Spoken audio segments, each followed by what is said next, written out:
Diyerdim imkan veren olsaydı. Diyerdim imkan veren olsaydı. Belensiyle rəqiblərinə canlı verərdi Orxan veren olsaydı. Siz yenə də qalmışsınız alvarə, vurmalıyam qəlbinizə yarə.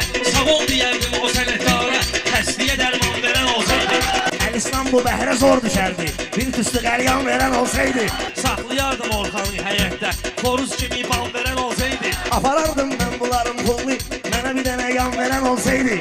Ölməyirəm darma boy ehsansız, sökərdim ehsan veren olsaydı. Ayna nişanalardım vurardım, ovçuya ceyran veren olsaydı. Gərək dukanla alaq verərdi, Qarabağı düşman veren olsaydı. Şəhid verib alardı torpağı, Azərbaycan veren olsaydı. Üstümüzə çekim söz qılıncın, üstünüzə çəkərdim söz qılıncın, əlimizə qalxan veren olsaydı. Huzur şairdənsə olar əla, məclisə səhman veren olsaydı. Şairə meydan veren olsaydı. Diyərdim imkan veren olsaydı. Sağ olun Kəbli, əla. Afiyet qəşəng